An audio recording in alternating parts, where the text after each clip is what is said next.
Hi, my name is Vicki Tashman, and I am an award-winning author, and I'm going to be doing some reading for you today.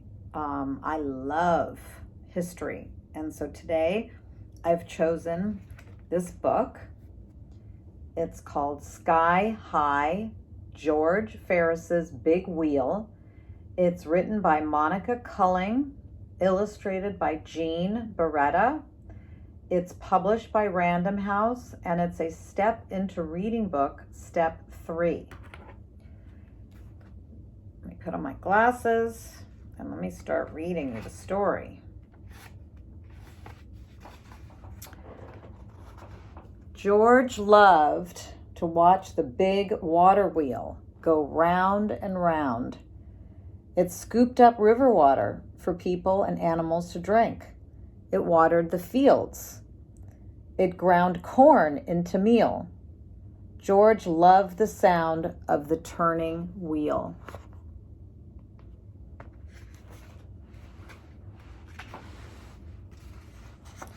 It was 1867. George Washington Gale Ferris Jr. lived on a ranch in Nevada.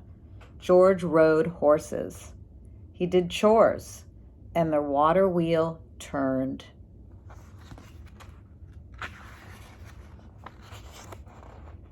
The water wheel on the Carson River turned through winter and spring, summer and fall. As the wheel turned, George grew taller and taller. George left home to go to school at age 14. When he graduated from college, he was ready to work as an engineer. He would design bridges and roads, canals and dams.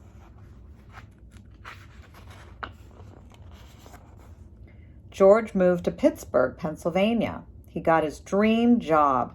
He was asked to design a bridge across the Allegheny River. George often brought his dog Sal along to watch the workers building his bridge.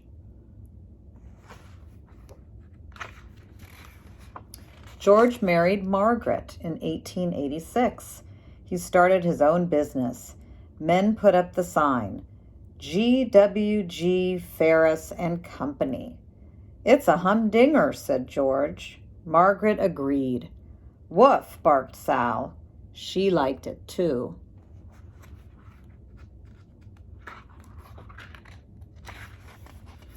It was 1892. A World's Fair was coming to Chicago in 1893. Engineers wanted to build something eye-catching, like Paris's Eiffel Tower. Margaret read about it in the papers.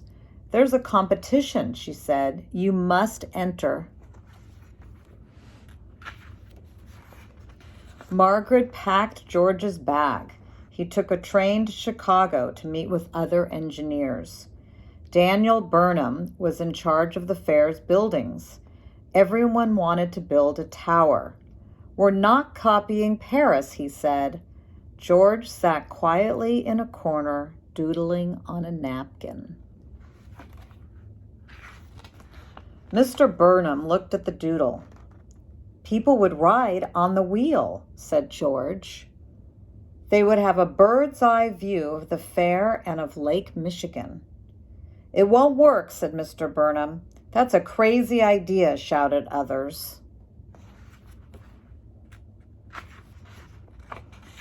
Mr. Burnham rejected George's drawings 3 times. "Winds will tear your wheel to pieces," he said. "People will fall to the ground. Think up another idea." But time was running out, and no one had a better idea. In December, Mr. Burnham agreed to let George build his wheel, but he would have to pay for it himself, and it had to be ready on opening day, May 1st, 1893. Could George do it? None of the banks in town would lend George money. They laughed him out the door. They had never heard of such a crazy idea. George's friend helped. They found rich men who were willing to give him the $400,000 he needed. Now the work could begin. When George wanted to call the ride the Monster Wheel, no one would let him do it. It was called the Ferris Wheel. Digging began in January. It was one of the worst winters on record. Workers had to use dynamite to blast the frozen ground. 8 holes were dug to pour in concrete for the base. It had to hold the weight of 2 million pounds. George built train tracks so that a freight train could haul the wheel's parts to the building site. The center, or axle, weighed 70 tons. It was the largest piece of steel ever forged in America. The wheel was built one pie-shaped section at a time. The day came when the last piece was hoisted up. Would it fit?